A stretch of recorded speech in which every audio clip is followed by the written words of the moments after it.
الحمد للہ رب العالمین والعاقبۃ للمتقین والصلاۃ والسلام علی سید الانبیاء والمرسلین وعلی آلہ واصحابہ اجمعین اما بعد فاعوذ باللہ من الشیطان الرجیم بسم اللہ الرحمن الرحیم فخلف من بعدہم خلف اضاعوا الصلاة واتبعوا الشہوات فسوف یلقون غیا صدق اللہ العظیم ان اللہ وملائکتہ یصلون علی النبی یا ایہا الذین آمنوا صلوا علیہ وسلموا تسلیما اللہم صلی علی سیدنا و مولانا محمد وبارک وسلم وصلوا علیہ الصلاۃ والسلام علیک یا سیدی یا رسول اللہ الصلاۃ والسلام علیک یا سیدی یا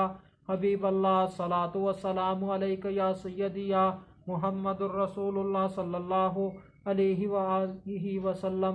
اللہ تبارک و تعالیٰ کی حمد و ثنا اور اس کے پیارے حبیب حضرت محمد صلی اللہ علیہ وآلہ وسلم کی ذات اقدس پر درود و اسلام کا نذرانہ پیش کرنے کے بعد میں سچے دل سے دعا گو ہوں کہ اللہ عز و جل میرے حاضرین ناظرین سامعین کے مال جان عزت آبرو میں برکتیں عطا فرمائے، اور دعا گو ہوں کہ اللہ عز و جل مجھے حق سچ ٹھیک ٹھیک بیان کرنے کی توفیق عطا فرمائے۔ اگر اس میں کوئی غلطی کوتاہی ہو تو اللہ عز و جل مجھے اپنے شان کریمی کے صدقے سے بندہ ناجیز کو معافی عطا فرمائے۔ دعائیہ کلمات کے بعد آج کا جو میرا عنوان ہے وہ ہے نالائق لوگ۔ خطبہ کے اندر تلاوت کی گئی آیت کریمہ سورہ مریم آیت نمبر 59 پارہ نمبر 16، ترجمہ تو ان کے بعد وہ نالائق لوگ ان کی جگہ آئے جنہوں نے نمازوں کو ضائع کیا اور اپنی خواہشوں کی پیروی کی، تو ان قریب وہ جہنم کی خوفناک وادی گئی سے جا ملیں گے۔ اس آیت کریمہ کے اندر دو قسم کے لوگوں کا ذکر ہے۔ ان میں سے پہلی قسم کے لوگ انبیاء اور رسول ہیں، دوسری قسم کے لوگ انبیاء اور رسولوں کے بعد آنے والے لوگ ہیں۔ انبیاء انسانوں میں سب سے افضل انبیاء اور رسول ہیں، ان کے بعد پھر صحابہ کرام رضوان اللہ تعالی علیہم اجمعین افضل ہیں، پھر ان کے بعد تابعین افضل ہیں، پھر ان کے بعد تابع تابعین افضل ہیں، پھر ان کے بعد جیسے جیسے جو اللہ عز و جل کی بارگاہ میں قرب والا ہے، مقرب ہے، وہ افضل ہے، جیسے کہ اللہ عز و جل کے غوث، قطب، ابدال، قلندر، اوتاد، ولی وغیرہ۔ پھر ایسے ہی ان کے بعد شیخ الحدیث، شیخ القرآن، قرآن کی تفاسیر لکھنے والے، قرآن کے ترجمے کرنے والے، حدیث کی شروحات لکھنے والے، مفتی، عالم، حافظ، قاری، مناظر، متقی مسلمان، پھر اس کے بعد عام مسلمان۔ ایسے اللہ عز و جل کی بارگاہ میں یہ لوگ مقرب ہیں۔ بات کرنے کا مقصد یہ ہے کہ رسولوں کے بعد جیسے جیسے لوگ اور آتے چلے گئے، ان لوگوں کا ایمان اور ان کے عمل صالح مسلسل کم سے کم ہوتے چلے گئے، ان کا ایمان کمزور سے کمزور تر ہوتا چلا گیا۔ مثال کے طور پر تابعی کیسا ہی شان والا ہو، عظمت والا ہو، مگر اس کا ایمان کبھی بھی کسی بھی صورت میں نبی کریم صلی اللہ علیہ وآلہ وسلم کے کسی بھی ادنا سے صحابی کے قائم مقام ہرگز نہیں ہو سکتا، چاہے وہ چند گھنٹوں کا صحابی ہو یا چند منٹوں کا صحابی ہو۔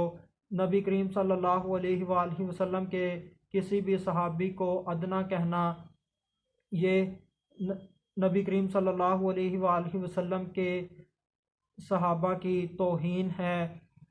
یہ تو صرف بیان کرنے کے لیے کہا ہے۔ اسی طرح حضرت غوث اعظم پاک رضی اللہ تعالی عنہ کے زمانے کے کسی بھی عالم کے زمانے کا ہلکا سے ہلکا عالم، ادنا سا عالم بھی آج کے زمانے کے بڑے سے بڑے عالم سے بہت افضل ہے، اعلیٰ ہے، علم کے لحاظ سے بھی، عمل کے لحاظ سے بھی، ایمان کے لحاظ سے بھی، ہر لحاظ سے وہ افضل ہے، اکمل ہے۔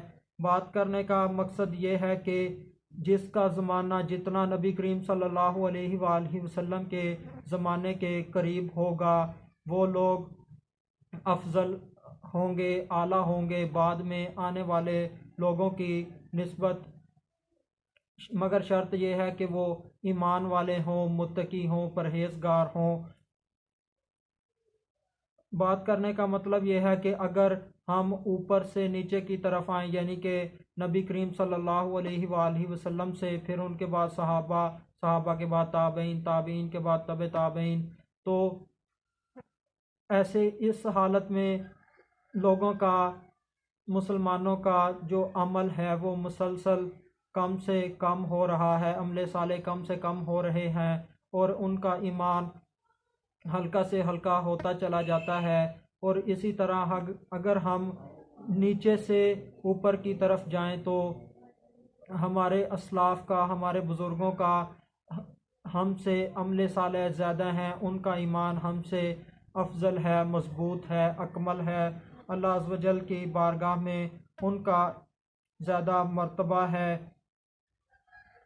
اگر ہم میں بھی دیکھا جائے تو تمام لوگ ایک جیسے نہیں ہیں، تمام لوگ ایک دوسرے سے مختلف ہیں، بڑے سے بڑے نیک لوگ موجود ہیں، مگر یہ نیک لوگ اپنے اسلاف کے مقابلے میں، اپنے بزرگان دین کے مقابلے میں بہت ہلکے ہیں، کمتر ہیں، نچلے درجے کے ہیں۔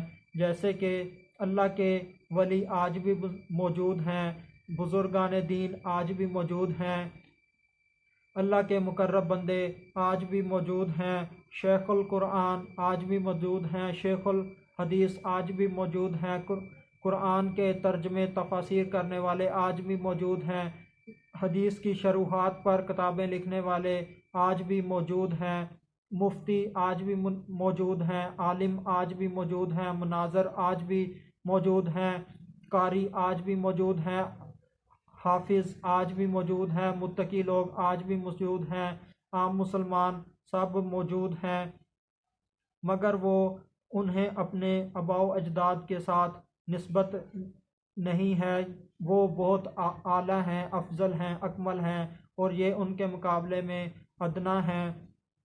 اور اسی طرح گناہ گار سے گناہ گار لوگ موجود ہیں جنہوں نے نمازوں کو ترک کیا اور اب شہوتوں کی پیروی کی۔ نمازوں کو ترک کرنے سے مراد یہ ہے کہ انہوں نے نمازوں کا انکار کیا، فرض نمازوں کو نہ پڑھا، یا اگر پڑھا تو وقت گزار کر پڑھا۔ مثال کے طور پر ظہر کی نماز عصر کے وقت میں پڑھی اور عصر کی نماز مغرب کے وقت میں پڑھی، اور خواہشات کی ان لوگوں نے پیروی کی، نفس کی پیروی کی، شیطان کی پیروی کی، انہیں مقدم جانا، اللہ اور اس کے رسول صلی اللہ علیہ وآلہ وسلم کے حکموں کو پس پشت ڈال دیا، یعنی کہ اپنے نفس کو زیادہ ترجیح دی، اللہ اور اس کے رسول صلی اللہ علیہ وآلہ وسلم کو زیادہ ترجیح نہ دی۔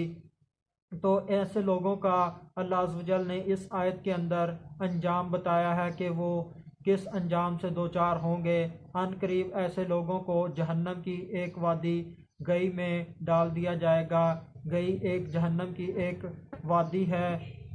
جہنم کی وادی گئی کا تعارف حضرت عبداللہ بن عباس رضی اللہ تعالی عنہ فرماتے ہیں، گئی جہنم میں ایک وادی ہے جس کی گرمی سے جہنم کی وادیاں بھی پناہ مانگتی ہیں۔ یہ ان لوگوں کے لیے ہے جو زنا کے عادی اور اس پر مصر، یعنی کہ اس پر ڈٹے رہنے والے ہوں، جو شراب کے عادی ہوں، جو سود خور اور سود کے عادی ہوں، جو والدین کی نافرمانی کرنے والے ہوں، اور جو جھوٹی گواہی دینے والے ہوں۔ مفتی امجد علی اعظمی رحمۃ اللہ تعالی علیہ فرماتے ہیں، گئی جہنم میں ایک وادی ہے جس کی گرمی اور گہرائی سب سے زیادہ ہے۔ اس میں ایک کنواں ہے جس کا نام حب حب ہے۔ جب جہنم کی آگ بجھنے پر آتی ہے، اللہ عز و جل اس کنویں کو کھول دیتا ہے، جس سے وہ بدستور بھڑکنے لگتی ہے۔ قرآن کلما خابت زدناہم سعیرا، ترجمہ جب بجھنے پر آئے گی ہم انہیں اور بھڑک زیادہ کریں گے۔ حدیث راوی حضرت عبداللہ بن مسعود رضی اللہ تعالی عنہ، رسول کریم صلی اللہ علیہ وآلہ وسلم نے ارشاد فرمایا، اللہ تعالیٰ نے مجھ سے پہلے جس امت میں بھی جو نبی بھیجا، اس نبی کے لیے اس امت میں سے کچھ مددگار اور اصحاب ہوتے تھے جو اپنے نبی کے طریقہ کار پر کاربند رہتے۔ پھر ان صحابہ کے بعد کچھ نالائق لوگ پیدا ہوئے جنہوں نے اپنے کام کے خلاف بات کی اور جس کا حکم دیا گیا اس کے خلاف بات کیا، اس کے خلاف کام کیا۔ لہٰذا جس شخص نے ہاتھوں سے ان کے خلاف جہاد کیا وہ مومن ہے، اور جس نے ان کے خلاف زبان سے جہاد کیا وہ مومن ہے، اور جس نے دل سے ان کے خلاف جہاد کیا وہ بھی مومن ہے، اور اس کے بعد رائی کے دانے برابر بھی ایمان کا کوئی درجہ نہیں۔ حوالہ مسلم شریف۔ دوسری حدیث راوی حضرت نوفل بن معاویہ رضی اللہ تعالی عنہ، حضور اقدس صلی اللہ علیہ وآلہ وسلم نے ارشاد فرمایا، جس کی نماز فوت ہوئی گویا اس کے اہل و مال جاتے رہے۔ حوالہ بخاری شریف، جلد نمبر 2، صفحہ نمبر 501، حدیث نمبر 3602۔ حدیث راویہ حضرت ام ایمن رضی اللہ تعالی عنہا، حضور اکرم صلی اللہ علیہ وآلہ وسلم نے ارشاد فرمایا، قصدن نماز ترک نہ کرو، کیونکہ جو قصدن نماز ترک کر دیتا ہے اور رسول صلی اللہ علیہ وآلہ وسلم اس سے بری الذمہ ہیں۔ حوالہ مسند امام احمد، جلد نمبر 10، صفحہ نمبر 386، حدیث نمبر 27433۔ حدیث راوی حضرت عقبہ بن عامر رضی اللہ تعالی عنہ، نبی کریم صلی اللہ علیہ وآلہ وسلم نے ارشاد فرمایا، ان قریب میری امت سے کتاب والے اور دودھ والے ہلاک ہوں گے۔ میں نے عرض کی، یا رسول اللہ صلی اللہ علیہ وآلہ وسلم، کتاب والوں سے کیا مراد ہے؟ ارشاد فرمایا، یہ وہ لوگ ہیں جو اللہ کی کتاب کو اس لیے سیکھیں گے تاکہ اس کے ذریعے ایمان والوں سے جھگڑا کریں۔ میں نے پھر عرض کیا، یا رسول اللہ صلی اللہ علیہ وآلہ وسلم، دودھ والوں سے کیا مراد ہے؟ ارشاد فرمایا، یہ وہ لوگ ہیں جو خواہشات کی پیروی کریں گے اور اپنی نمازیں ضائع کریں گے۔ حوالہ مستدرک، جلد نمبر 3، صفحہ نمبر 126، حدیث نمبر 3469۔ حدیث راوی ابو عبیدہ رضی اللہ تعالی عنہ نے کہا، یہ قیامت کے وقت ہوگا، قیامت کے قیام کے وقت ہوگا، اور اس امت کے نیک لوگوں کے چلے جانے کے وقت ہوگا۔ لوگ گلیوں میں زنا کریں گے۔ فرمان عمر رضی اللہ تعالی عنہ، جس نے نماز کو ضائع کیا وہ اس کے علاوہ احکام شرع کو زیادہ ضائع کرنے والا ہوگا۔ ناخلف لوگوں سے مراد کون لوگ ہیں؟ ناخلف لوگوں سے مراد نصارہ ہیں جو یہود کے بعد آئے۔ دوسرا قول، ناخلف لوگوں سے مراد نبی کریم صلی اللہ علیہ وآلہ وسلم کے امت کے وہ لوگ ہیں جو آخری زمانہ میں آئیں گے۔ نماز کا ضائع کرنا، اس سے کیا مراد ہے؟ پہلا قول نماز کا انکار کرنا، دوسرا قول نماز کو وقت پر ادا نہ کرنا، اس کے حقوق کو قائم نہ کرنا۔ تیسرا قول، جو نماز کا مکمل وضو نہیں کرتا اور رکوع اور سجود صحیح نہیں کرتا، وہ نماز کی حفاظت کرنے والا نہیں، اور جس نے نماز کی حفاظت نہیں کی اس نے اسے ضائع کر دیا، اور جس نے نماز کو ضائع کیا وہ دوسرے احکام شرع کو زیادہ ضائع کرنے والا ہے۔ چوتھا قول، مساجد کو معطل کر دیا اور اپنے دنیا کے کاموں اور اسباب میں مشغول ہو گئے۔ حدیث، حضرت ابو ہریرہ رضی اللہ تعالی عنہ نے ارشاد فرمایا، راوی ہیں، رسول اللہ صلی اللہ علیہ وآلہ وسلم نے فرمایا، قیامت کے روز بندے کا جس چیز کے متعلق محاسبہ کیا جائے گا وہ نماز ہے۔ اگر نماز درست ہوگی تو وہ شخص کامیاب و کامران ہو جائے گا، اگر نماز کا معاملہ خراب ہوگا تو وہ خائب و خاسر ہوگا۔